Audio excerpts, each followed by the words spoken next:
International delegates भी हमने इसमें इन्वॉल्व किए। उसमें जो स्कॉलर्स हैं, जो रिसर्चर्स हैं, जो प्रैक्टिशनर्स हैं, चाइना से, इंडिया से, सिंगापुर से, अमेरिका से, इन सारे मुल्कों के लोग इस कॉन्फ्रेंस में पूरी तरह से शरीक हुए ताकि वो अपना व्यू पॉइंट जो है पर्सपेक्टिव इन सारी बातों पे दे सकें।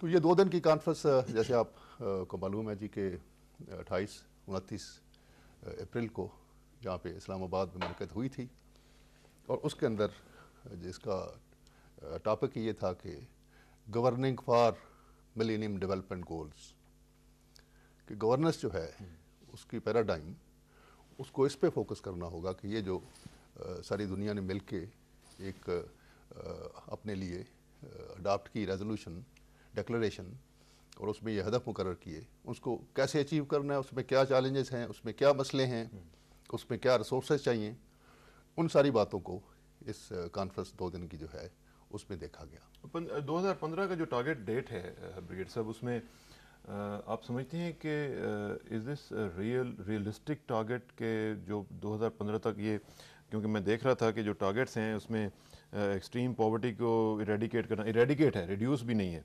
और अचीव यूनिवर्सल प्राइमरी एजुकेशन, फिर gender equality and empower women, reduce child mortality, improve maternal health, combat HIV, AIDS, malaria and other diseases, ensure environmental sustainability, develop a global partnership for development।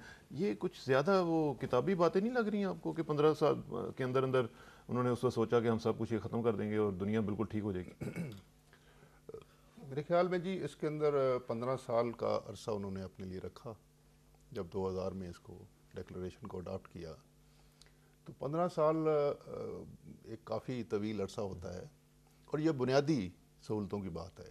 ये कोई advanced जो है social sector की development जो है उसकी बात नहीं कर रहे हैं कि जी इतने आप हमने कोई यूनिवर्सिटी बनानी है, या इतने PhD प्रोड्यूस करने हैं, या इतने आपने बड़े अस्पताल बनाने हैं। ये तो बुनियादी सहूलतों की बात है जो कि हर शहरी का हक है, और गवर्नमेंट को उस पर फोकस करना पड़ेगा कि उनका जो बुनियादी सहूलतें हैं वो स्टेट की रिस्पांसिबिलिटी है।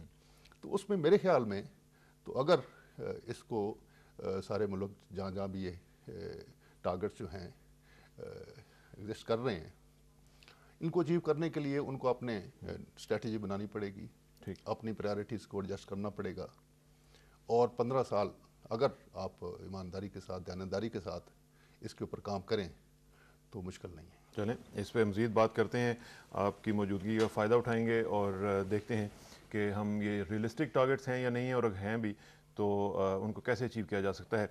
एक टॉपिक जो मैंने आपको बताया नाजरीन, एक जंप लेते हैं और चलते हैं अमेरिका और बात करते हैं। हार्वर्ड यूनिवर्सिटी ने डिसाइड किया है कि पाकिस्तानी DHA के साथ, इस्लामाबाद DHA में जो एक जगह है वहाँ पे वो पाकिस्तानी DHA के साथ मिलकर एक प्रोजेक्ट मेडिकल सेंटर का कायम करने पर रजामंद हुए हैं। इसकी क्या तफसीलात हैं, चलते हैं बॉस्टन और बात करते हैं शाहिद अहमद खान साहब के साथ जो कि एडवाइज़र हैं डेमोक्रेटिक पार्टी के। अस्सलाम वालेकुम शाहिद साहब। वालेकुम अस्सलाम साहब, कैसे हो आज आपके? अल्हम्दुलिल्लाह जी, आप ठीक ठाक हैं? मैं बिल्कुल खैरियत से हूँ। शाहिद साहब, मेरा ख्याल है कि ये एक मुबारक वाली बात है कि एक बहुत बड़ा प्रोजेक्ट जो है ऑलमोस्ट $500 मिलियन का, वो डिसाइड हो गया है DHA इस्लामाबाद और हार्वर्ड यूनिवर्सिटी के ताउन के साथ एक मेडिकल सेंटर कायम किया जाएगा इस्लामाबाद में। इसकी क्या तफसीलात हैं और इसकी इंपॉर्टेंस के बारे में भी ज़रा मुझे बताइएगा।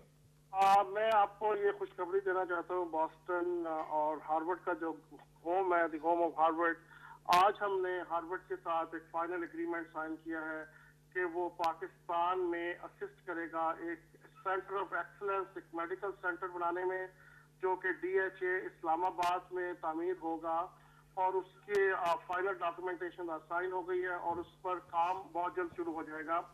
वो एक मेडिकल सेंटर में एक 500 बेड का हॉस्पिटल, एक medical school, nursing school and A dentistry school.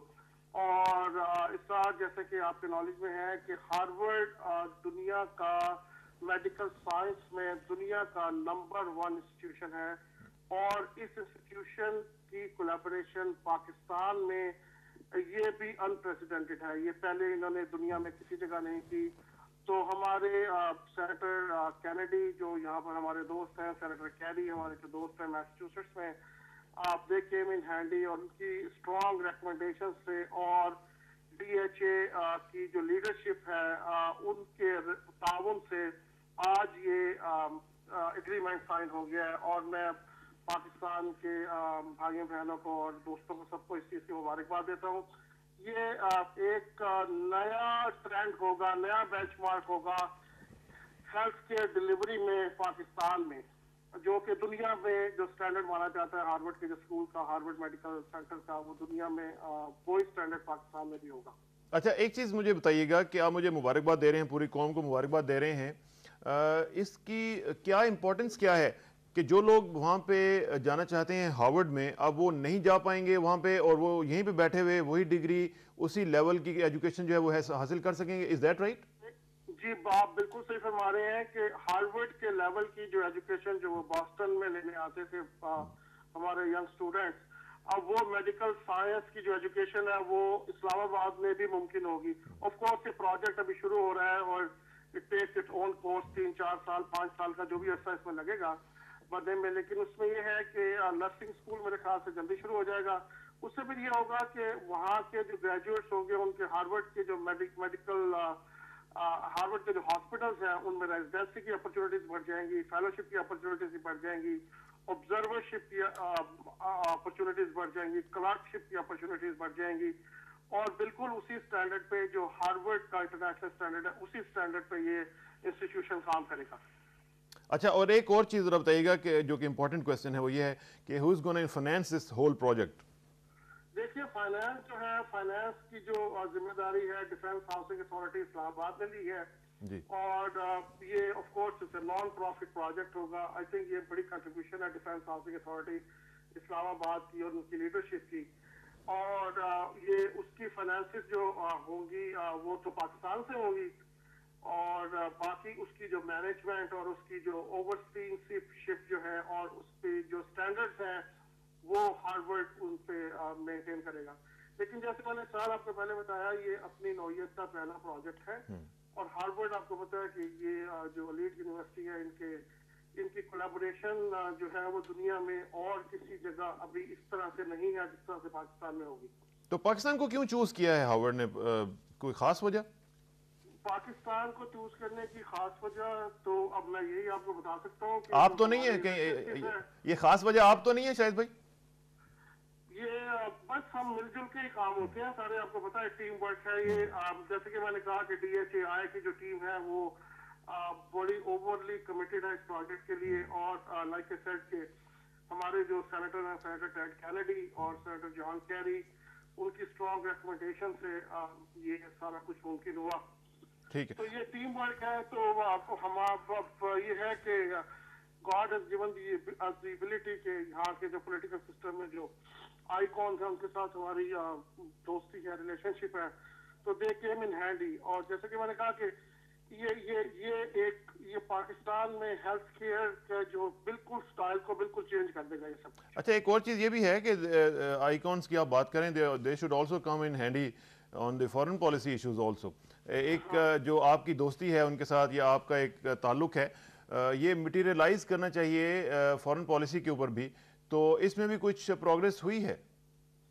Shah साहब, एक तो इसके लिए आपको मुझे कभी मेरे ख्याल दोबारा कॉल करनी पड़ेगी क्योंकि 15-20 मिनट का ये टॉपिक जो आप मुझे बता रहे हैं। अच्छा, ये लंबा हो जाएगा क्योंकि इसकी मुझे आपको सारी बैकग्राउंड बतानी पड़ेगी। ठीक है, चलें। ये आपको ये बताना चाहता हूँ, जरूरी अगर मेरे पास 1 मिनट है तो मैं ये बताना चाहूंगा कि जब हाउस में पाकिस्तान के खिलाफ HR-1 एक अमेंडमेंट पास हुई तो उसके बाद जॉन कैरी जो हमारा दोस्त है वो केम इन हैंडी और उसने सेनेट में पाकिस्तान की फेवर में एक अमेंडमेंट प्रेजेंट की जो अभी फ्लोर पर नहीं आई, लेकिन सेनेटर कैरी ने प्रेजेंट कर दी है।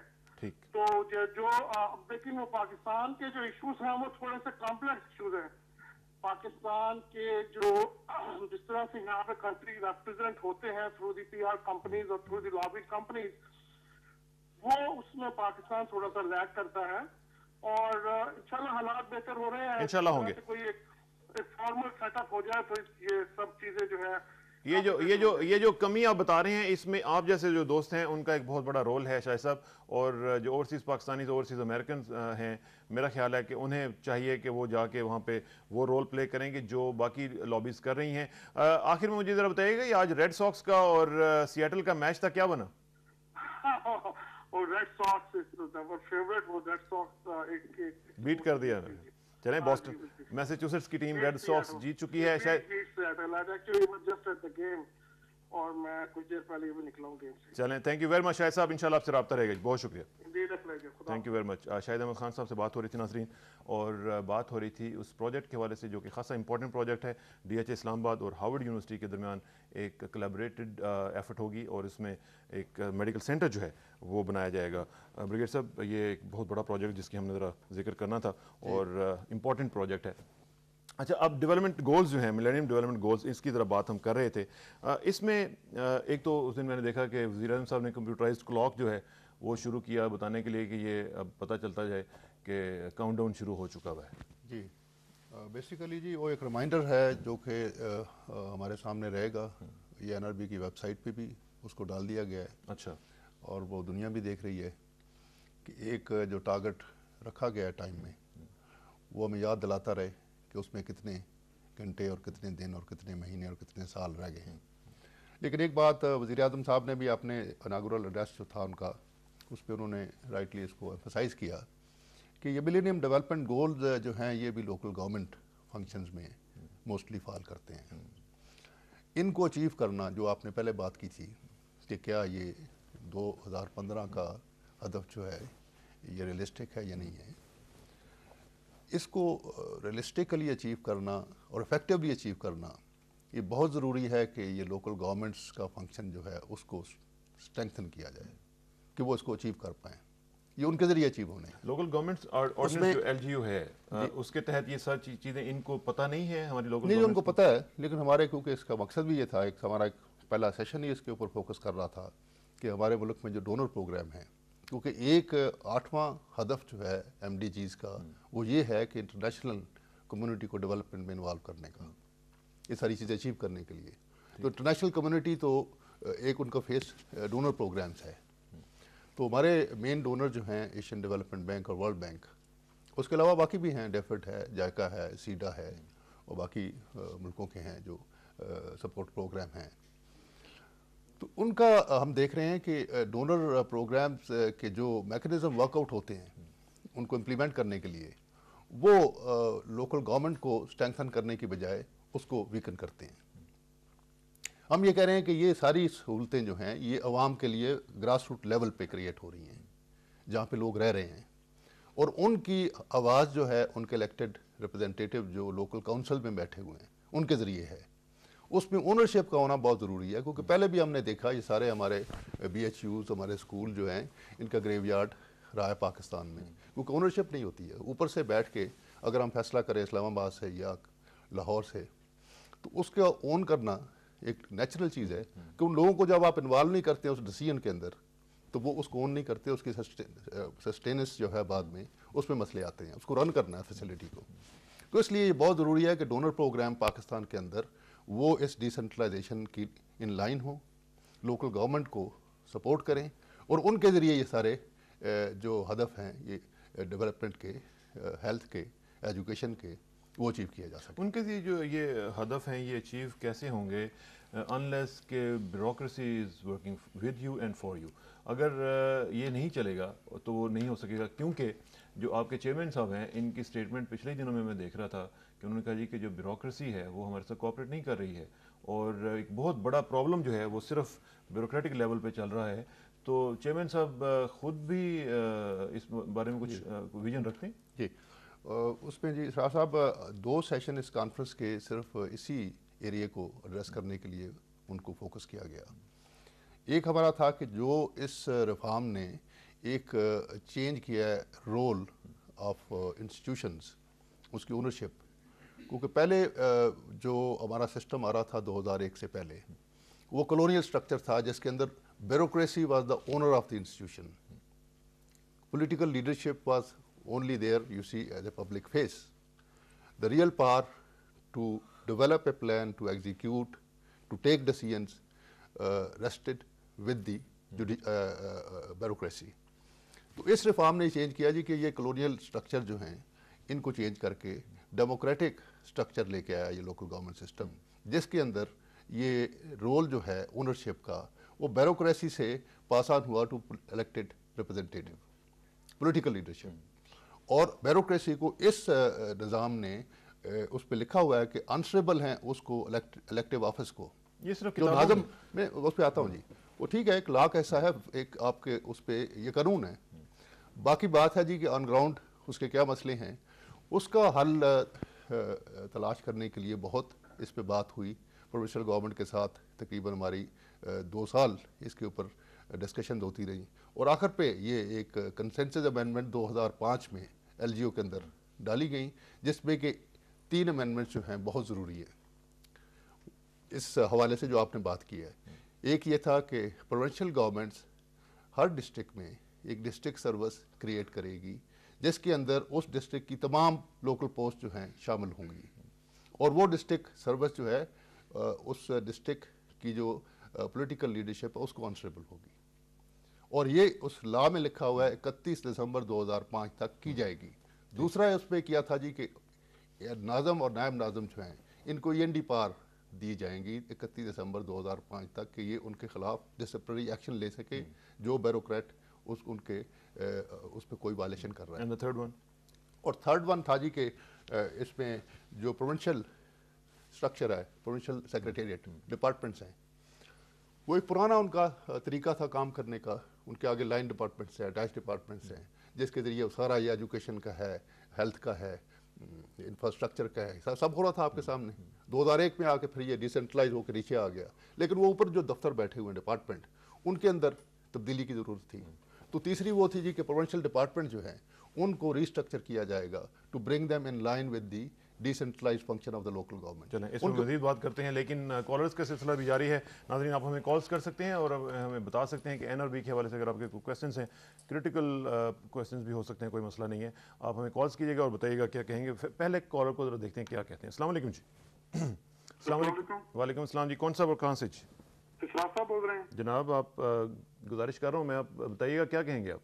सर नवाबला को बोल रहा हूँ सर, हासिलपुर से, जिला सर भावलपुर। हासिलपुर से, फरमाइएगा जी। सर लोड शेडिंग का मसला यहाँ पे बहुत है सर। ये मेरे BSc के एग्जाम्स हो रहे हैं तो उनमें ये बहुत मसला होता है जी। बिजली घंटा आती है, घंटा जाती है, घंटा आती है। ये कौन सा ऐसा मसला कोई असल जो असल है सूरत हाल, उससे तो पता लगे ना कि क्या जी है सूरत हाल। चलें, लोड शेडिंग के मसाइल तो आपको पता पूरा मुल्क फेस कर रहा है और ये अभी मज़ीद, क्योंकि अभी तो मामला शुरू हुआ है, इब्तदाई इश्क है, अभी 4-5 महीने मज़ीद इस तरह के चलेंगे और इसमें लोड मैनेजमेंट का एक प्लान बनाया जा रहा है। 1-2 दिन के अंदर अंदर उसका ऐलान कर दिया जाएगा और मेरा ख्याल है कि उसमें शायद ये भी कहा जाएगा कि बिजनेसेस जो हैं वो 7-8 बजे के बाद बंद कर दिए जाएँ या थोड़ा सा कंजर्व करने की जो पॉलिसी है वो बनाई जाएगी।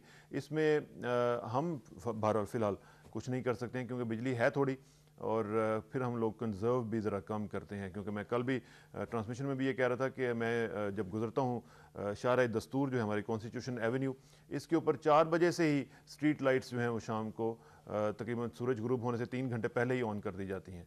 तो इस तरह के भी मामला जो हैं वो ठीक करने की ज़रूरत है। CDA से कल भी मैंने गुजारिश की थी, आज भी आपके तवज्जो से यही कहूँगा कि वो करें और आप लोग भी कंजर्व करेंगे तो तब ये बिजली का इस्तेमाल थोड़ा सा ठीक हो सकेगा।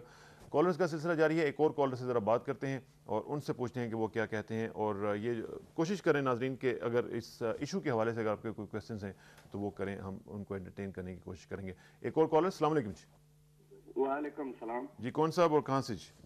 मैं सर सऊदी अरब से बात कर रहा हूँ, मैं रहीम बलोच बात कर रहा हूँ सर। हमारा ये डेरा गाजी खान में जो हम रहते हैं सुबह पंजाब। जी रहीम बलोच साहब, फरमाइएगा। सर हमारे इलाके में जब ये पाकिस्तान बना है ना दे, ये पहाड़ी इलाके हैं, सरदारी निज़ाम है सर। हमारे पूरी अवाम 1.5 लाख अवाम वहाँ पे रहते हैं, ना कोई सड़क है ना कुछ है। हम तकरीबन 200 ये किलोमीटर इलाके पे हम ये कंधों पे अपना मरीज और अपना ये सामान ले जाते हैं सर। कोई हमारे सरदार और MNA कोई वो नहीं करते हैं। चलें, thank you very much for your call. Saudi Arab से आपने कॉल किया। ये जो हमारा निज़ाम है, कुछ इलाके हैं जहाँ पे सरदारी निज़ाम और बड़े बड़े लैंडलॉर्ड्स जो हैं वो मसला है एक, लेकिन ये है कि इसको टाइम लगेगा। और आप जैसे लोग जो हैं, जब तक अवेयरनेस नहीं आएगी, आपके अंदर एजुकेशन नहीं आएगी, आप खुद अपने पाँव पे नहीं खड़े होंगे और इन लोगों को चैलेंज नहीं करेंगे, उस तक ये मामला ठीक नहीं होगा। एक और कॉलर को ब्लेंड करते हैं और फिर जवाब लेते हैं। अस्सलाम वालेकुम जी। जी अस्सलाम वालेकुम, क्या कहेंगे जनाब, कौन सा बोल रहे हैं, कहाँ से बोल रहे हैं? मैं वली मोहम्मद बोल रहा हूँ। वली मोहम्मद साहब, अल्हम्दुलिल्लाह मैं ठीक ठाक हूँ, आपकी दुआएं हैं, क्या कहेंगे आप? मैं ये कहूँगा, ये जो प्रोग्राम आपका चल रहा है ना ब्रिगेडियर साहब के साथ जी जी बुलाने का, जी इसके अंदर बहुत अच्छा प्रोग्राम है आम लोगों के लिए। जी दुआ करें कि इस काम को मुकम्मल किया जाए, कि जिन पर लोगों की ड्यूटी लगी हो ना, वो खुदा तरस आदमी हो, खुदा का खौफ रखने वाले आदमी हो, तो फिर ये स्कीम मुकम्मल होगी, ठीक, अपने अंजाम को पहुंचेगी। वरना तो ऐसे ही वो गलियों बाजारों में ये भी बिखर के रह जाएगी जैसे पहले हो रहा है, या जैसे लोग हैं हमारे। ठीक है, थैंक यू वेरी मच वली मोहम्मद साहब। खुदा तरस लोग कहाँ से लाएं? आप जैसे लोग जो हैं, अब क्या किया जाए कि खुदा तरस बहुत कम रह गए हैं। और दुआ हमारी भी ये है कि इस मुल्क को ऐसे ही लोगों की ज़रूरत है जो खुदा तरसी में भी काम करें। करप्शन ले बैठी है इस मुल्क को, इसमें बहुत बड़े जो पिलफ्रेजेस होती हैं, अल्लाह करे कि ये मामला ठीक हों और अच्छे लोग सामने आएं। एक और कॉलर को लेते हैं और ब्लेंड करते हैं। अस्सलाम वालेकुम जी। हेलो, वालेकुम अस्सलाम जी, कौन साहब और कहाँ से जनाब? मैं शाहजहान खान बोल रहा हूँ जी, सऊदी अरब ताइफ से। ताइफ से शाहजहान खान साहब, फरमाइए जी। मैं इसरार साहब से बात करना चाहता हूँ।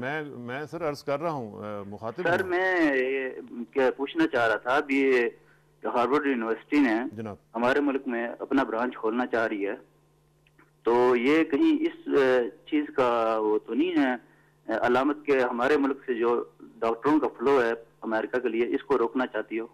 तो ये अच्छा नहीं होगा कि अगर ना जाएं वो लोग बाहर? सर मैं देखें जी, हो सकता है कि हमारे जो है ना इन्फ्लुएंस वहाँ रुक जाए। ये हो सकता है कि हमारा सकाफत और कल्चर जो है ना वहाँ पे, और हमारा दीन इस्लाम का जो फरोग वहाँ में हो रहा है, उसको रोकना चाह रही हो। चलें, थैंक यू वेरी मच। दीन इस्लाम को कुछ नहीं होने जा रहा है इंशाल्लाह, और हार्वर्ड यूनिवर्सिटी के करने से दीन इस्लाम नहीं रुकने वाला, और इस्लाम वहाँ पे ऑलरेडी मौजूद है। Fastest growing religion not only in the US but in the world also. और साथ साथ ये भी बताता चलूँ कि हार्वर्ड यूनिवर्सिटी के अगर डॉक्टर्स यहाँ पे आएंगे, हमारे डॉक्टर्स यहाँ पे पढ़ेंगे, जो लोग बाहर नहीं जा सकते हैं, वीज़ा प्रॉब्लम्स या फाइनेंशियल प्रॉब्लम्स, वो यहाँ पे पढ़ेंगे, उनको डिग्रीज़ वहीं की मिलेंगी जो वहाँ पे वो जाके ले सकते थे। लिहाजा ये एक अच्छा प्रोजेक्ट है। हर चीज़ को मेरा ख्याल है कि नेगेटिविटी में नहीं लेना चाहिए हमें, और ये भी नहीं देखना चाहिए कि कोई इस्लाम को खुदा न खास्ता नुकसान पहुँचाने के लिए कोई इस तरह कर रहा है। इस्लाम को इस तरह नुकसान पहुँचने वाला नहीं है। मैं आपको एक बात बता दूँ कि इस्लाम को अगर नुकसान पहुँचाएंगे तो हम खुद पहुँचाएंगे, खुदा न खास्ता बाहर से नहीं पहुँचता। इसलिए आप तसल्ली रखें, और इंशाल्लाह आप वहाँ पे भी बैठ के दुआ करें। आप तो पाक सर ज़मीन पर हैं, और उस ज़मीन पर तो वैसे भी आप जो दुआ करेंगे इंशाल्लाह कबूल होगी। और पाकिस्तान में जब तक हम लोग मौजूद हैं इंशाल्लाह आप भी ट्रस्ट रखिए, ऐसी बात नहीं होगी इंशाल्लाह। Thank you very much for your calls. Callers का सिलसिला जारी रहेगा, लेकिन ब्रिगेड साहब ये हमारा एक ज़रा सिलसिला है, ज़रा कॉल्स का हम वो करते रहते हैं एंटरटेन। अच्छा, एक चीज़ वो वली मोहम्मद साहब कह रहे थे कि खुदा तरस लोग जो हैं, अब वो ब्यूरोक्रेसी में तो मुझे ऐसे लोग बहुत कम नज़र आते हैं जो आपके साथ कोऑपरेट करें और इस प्रोजेक्ट को, और इतना बड़ा ह्यूज प्रोजेक्ट और इतने बड़े ह्यूज गोल्स को अचीव करने में मदद दे सकें आप। जी बिल्कुल, ये मसाइल जो हैं काफ़ी संगीन नोयत के हैं। इन्हीं के ऊपर ही इस कॉन्फ्रेंस में भी फोकस किया गया, और इसमें एक बुनियादी वजह हमारे ब्यूरोक्रेसी में जो बिगाड़ आया है, एक तो पॉलिटिकल, खैर एक उसका पहलू है, लेकिन दूसरा इसका पे पैकेज का जो है, पे पेंशन जिसको हम कहते हैं, उस को रियलिस्टिकली नहीं एड्रेस किया गया। और वो आप देख लें हमारी हिस्ट्री में जिस तरह से ये पैच वर्क होता रहा है इस इशू को एड्रेस करने के लिए, वो कोई मुनासिब सेटिस्फेक्शन लेवल जो है हमारे ब्यूरोक्रेट्स का, वो डेवलप नहीं हो सका। एक बुनियादी असूल है कि अगर आप पब्लिक ऑफिस पे किसी को बैठाना है तो उसको इतने आपने वसाइल देने हैं कि रिस्पेक्टेबली, ऑनरेबली अपना रह सके और अपना फ़र्ज़ अंजाम दे सके, और उसको जो टेम्पटेशंस हैं उसको भी अपने आप को बचा सके। तो इस का एक पूरा सेशन हमने पे एंड पेंशन के ऊपर रखा था कि क्या हमारी हिस्ट्री रही है, कहाँ पे हम स्टैंड करते हैं। क्योंकि ख़ास तौर पे कुछ हमारे कोर इंस्टीट्यूशंस हैं गवर्नेंस के निज़ाम में, उनको हम अगर जब तक आइडेंटिफाई नहीं करते, उनको अलग उनके लिए कोई रास्ता नहीं निकालते, तो ये मसले और ज़्यादा संगीन होंगे। और वो है हमारे पुलिस के, जुडिशरी, रेवेन्यू और अकाउंट्स और ऑडिट फरा। ये 4 ऐसे डिपार्टमेंट्स हैं जिनके अंदर अवाम का सर्विस डिलीवरी के कॉन्टेक्स्ट में बहुत उनका इस पे अमल दखल है। और इसके अंदर जो उसकी ट्रांजैक्शन कास्ट है उसकी जो भी उस पर जाके आप सर्विस डिलीवरी लेते हैं, खा पुलिस की है, जुडिशरी की है, रेवेन्यू की है, अकाउंट्स में है, उसमें कुछ तो फॉर्मल कास्ट है जो लेट डाउन है लॉ के अंदर, रूल के अंदर, फीस है, स्टैम्प ड्यूटी है, बाकी जिस तरह की चीज़ें गवर्नमेंट ने जो डिफाइन की हुई हैं। और कुछ over period of time develop हो गई है इनफॉर्मल कास्ट जो कि सोसाइटी पे कर रही है। और वो ये नहीं है कि जी वो ये दफ्तर जो हैं इनके अंदर ये पैसा नहीं जा रहा, पैसा तो जा रहा है, इसी मुल्क का जा रहा है, तो उसको सीधे रास्ते से आप दे दें उनको, ताकि वो लोग जो हैं जो गलत काम कराने के लिए पैसा देते हैं वो रास्ता बंद किया जा सके। और ये लोग जो हैं ये जब इनको आप if they are well paid तो they will not be tempted to side with anybody who is on the wrong side. सही है, ये पे की भी बात रेलेवेंट है। और पे जो है जाहिर है कि उससे आपके किचन चलते हैं तो वो बड़ा एक मैंने जो आपने खुदादर्शी की बात की है वो एक ओवरऑल सोसाइटी की मेकिंग है। हमें अपने अंदर झांकना होगा, हमारे घरों के अंदर क्या हो रहा है, हम अपने बच्चों को क्या तरबियत दे रहे हैं, किस माइंडसेट के साथ वो बाहर जा रहे हैं, जब वापस आते हैं उनकी अकाउंटेबिलिटी हो रही है रात को। बिल्कुल ठीक, सही कह रहे हैं। और खुदा तरसी की जो बात हम इसको भी आगे बढ़ाएंगे और साथ साथ मिलेनियम डेवलपमेंट गोल्स की भी बात चलती रहेगी। और एक और चीज़ नाजरीन, आपको पता है कि एक जंप मैंने शुरू में भी कहा था और वो है टर्की के हवाले से। टर्की की सिचुएशन खासी टर्मोइल चल रही है वहाँ पे और इस बारे में हम बात करेंगे। And I am joined by a renowned Turkish journalist, former managing director of CNN Turk, Mr. Govan Genç, Gökhan Gönç. Mr. Gökhan, Assalamu alaikum. Hello. Alaikum salam, Mr. Kassana. How are you? Good, alhamdulillah. Mr. Gökhan, there has been a lot of turmoil recently in Turkey, and we heard that the early elections have been called. What is the latest situation as of today? The latest situation is after all those demonstrations, first in Ankara and in Istanbul, and the announcement by the Chief of the General Staff and all other things going together, the final decision is to hold the elections on the 22nd of July, which the ruling AK Party asked for an early elections in June. Prime Minister Erdogan asked for an early election 24th of June. But the High Election Commission, High Election Board said they will not be ready for June, so they offered for 22nd of July. And yesterday the Turkish Parliament accepted the date unanimously, so that the elections will be held on the 22nd of July. But the opposition party, which is the People's Party, Popular Party, was seeking for an election before November, sometimes in September, but either the ruling AK Party's decision to make it in June or the opposition party's offer for, let's say, September hasn't been accepted by the Supreme Election Board, and final decision is 22nd of July, the early elections will be held in Turkey rather than in November, which is the original date for the elections. Okay, and what is the reason behind all this turmoil? Is there any tension between the establishment and the ruling party, or there's something else? There are a couple of things mixed together, which is the best way of putting things. Let's put it in this way. First of all, the opposition party headed by Baykal is against, of course, the rule of AK Party, which most probably will lead in the second elections, in early elections, and will run the country for another term. So the People's Party was asking for early elections, and they did their best to sort of topple this government and find a way or pave their way to be the ruling party. So this is one side of the story, which is the opposition party, coupled with Turkish President Sezer, who is against this ruling party. And as you know, and in these years in his term, there was a rift between the president and the prime minister, or the whole ruling AK Party, because of secularism issue. As you know, the secular side of the president, the opposition parties, and the chief of general staff, or let's put it in general, the army itself is one side and AK Party is on the other side. And the main topic was whether AK Party is supporting secularism or not. And the group I mentioned before, headed by the president and all others, are claiming that they're not a secular party, and their hidden ideology is sort of Sharia type of thing. But Mr. Gokhan, the AK Party, the ruling party, has been doing well. Even on the secularism front, they are not extremists. They are very moderate. And on the economic front, they have been achieving 7% of the growth. They have attracted over $50 billion of investment. And then they have been trying, maybe successfully, to get Turkey into European Union. So they are doing fine, I think. It depends on from which side you are looking at the picture. Some of the, or most of the Turkish society, as you know, they got empowered, the AK Party got empowered in the elections with a percentage of something like 30% votes of the popular votes of Turkish people, whereas the majority is against the AK Party.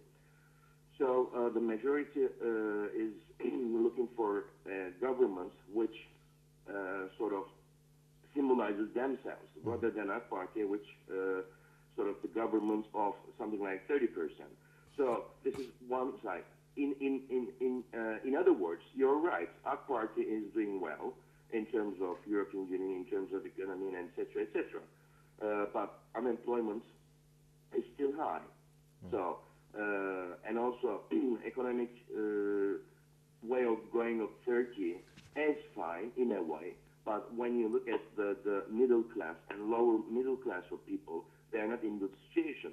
So it depends on from which side you're looking at the picture. And do you think the coming elections, the AK Party is going to win, and it is in position to win it? My personal view is there is not real opposition in Turkey, or let's put it in this way, the opposition parties, the Social Democrats mainly, are seeking ways to join their ranks. But yesterday, after People's Party, the main opposition party, asked for unification, the answer was yes.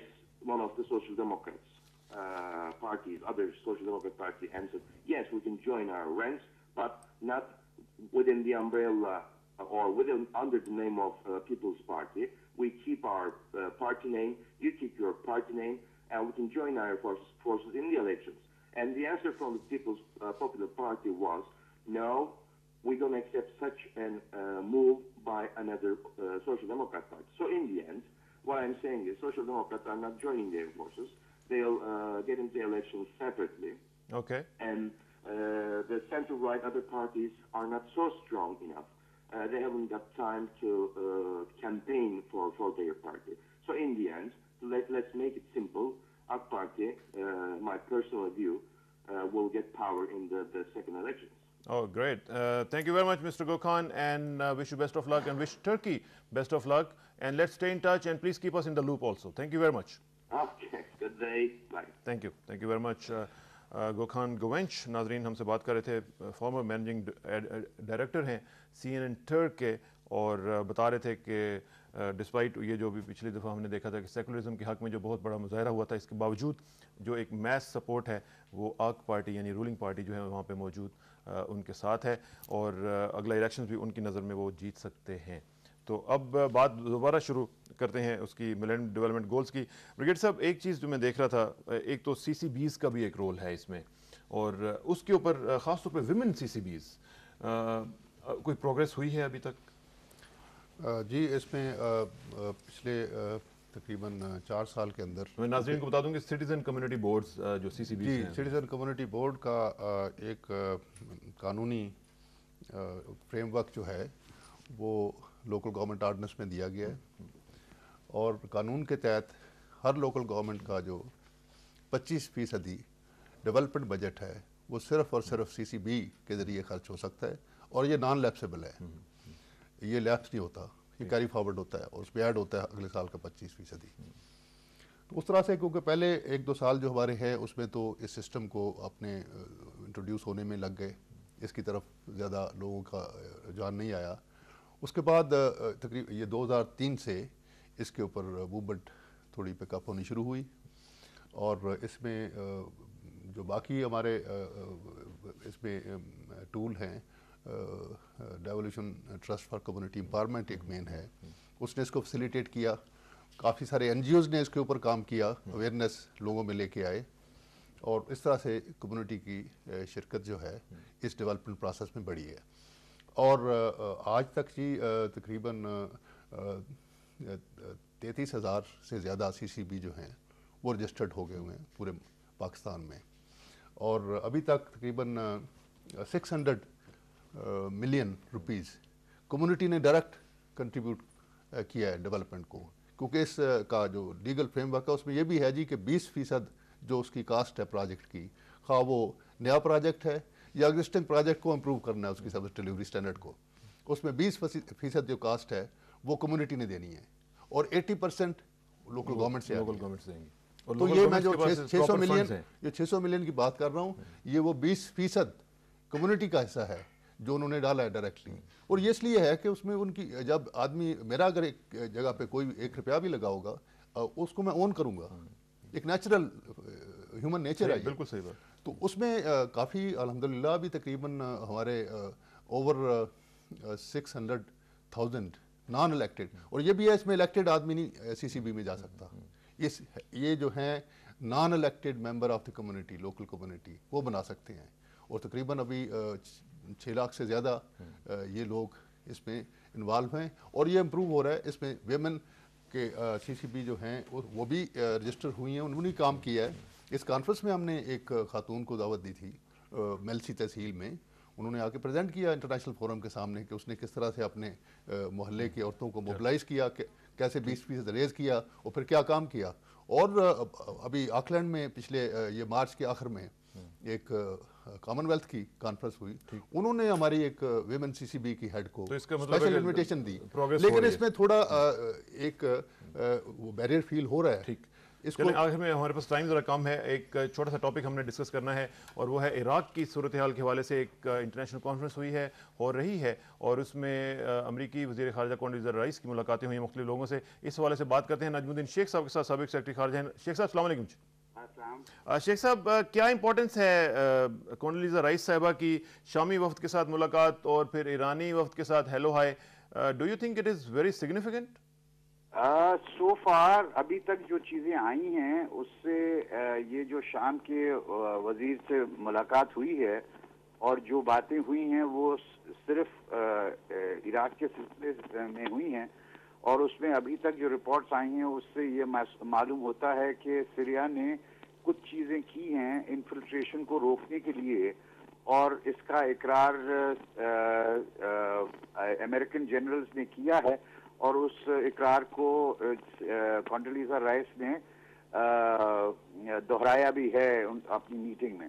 तो इस हद तक और वो महदूद हद है, और इसको मोहतात नज़र से देखना चाहिए। आप कह सकते हैं कि कुछ पेशरफ्त हुई है इराक और सीरिया के जो रिश्ता है, और इराक के जो खदशात हैं इन्फिल्ट्रेशन के सिलसिले में, उनको सीरिया ने एड्रेस करने की कोशिश की है। जहाँ तक अमेरिका और सीरिया के ताल्लुकात का है, उसमें मुझे नज़र आता है कि अगर इसमें अमेरिकन ने इसका इकरार किया है कि कुछ इन्फिल्ट्रेशन कम हुई है, तो उससे कुछ सुधारा होगा, लेकिन अभी बड़ा फासला है जिसको तय करना पड़ेगा इससे पहले कि कहा जाए कि अमेरिका का रिश्ता सीरिया के साथ सब्सटेंटिवली सुधर रहा है। चलें नवीन शेख साहब, टाइम की किल्लत आड़े आ रही है, आपसे इस पर तफसीली बात करेंगे, लेकिन आज मुश्किल है, और आइंदा इंशाल्लाह आपसे रब्ता रहेगा। थैंक यू वेरी मच, बहुत शुक्रिया, थैंक यू वेरी मच। और नाजरीन, यहाँ पे अब टाइम ख़त्म हो चाहता है। ब्रिगेड साहब, आपका बहुत शुक्रिया। ये टॉपिक ऐसा है जिसमें हमने चेयरमैन साहब को इनवाइट किया था, लेकिन वो नहीं आ सके। इन पे भी जो मज़ीद तफसीलात हैं वो भी आपके साथ किसी दिन ज़रा तफसील से गपशप लगाएंगे, और wish you best of luck. और ख़ास तौर पे जो ब्यूरोक्रेसी के हवाले से जो मसाइल हैं, अल्लाह करे कि वो ठीक हों, और लोकल गवर्नमेंट से आपके साथ कोऑपरेट करें, और ये मामलात और ये जो अहदाफ हैं वो सही तरह अचीव हो सके। Thank you very much, Thank you, बहुत sir. शुक्रिया। Thank you very ब्रिगेडियर साहब हमारे साथ मौजूद थे और बात हो रही थी मिलेनियम डेवलपमेंट गोल्स के हवाले से। नाजरीन, आखिर में दुआ, क्या मेरे अल्लाह मेरी इज़्ज़त के लिए काफ़ी है कि मैं तेरा बंदा हूँ, और मेरे फ़ख्र के लिए काफ़ी है कि तू मेरा परवरदिगार है। तू बिल्कुल उसी तरह है जिस तरह मैं चाहता हूँ, मुझे भी उसी तरह बना दे जिस तरह तू चाहता है। सपुरदम बतो माए खेशरा, तू दानी हिसाब है कमो बेशरा। मुझे इसरार किसानों को मंडे तक के लिए इजाज़त दीजिए। मंडे को इंशाल्लाह मुलाकात होगी। अल्लाह हाफ़िज़।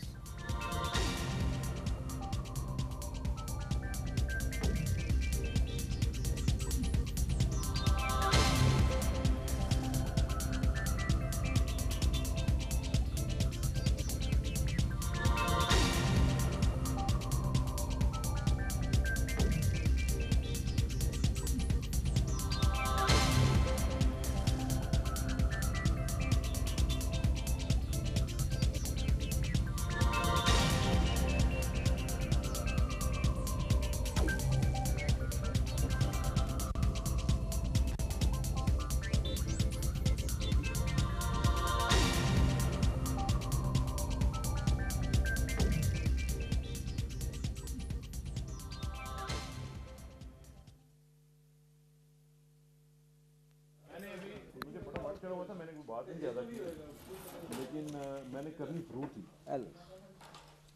ये कोई लगा नहीं है, आप रात तक सुबह तक मुझे अच्छा जी।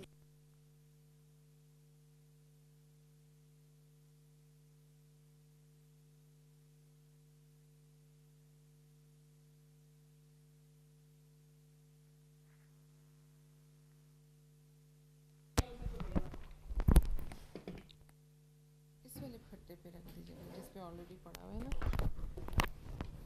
कसाना सब खड़ी थी और ना मैं खुद उठा लिया करूँ, और मैं उनके इस वाले पे सॉरी इसके लिए मैं आप लोगों के साथ बहुत शर्मिंदा होती हूँ, और बहुत शुक्रिया भी आपका कि आप ये काम कर देते हैं।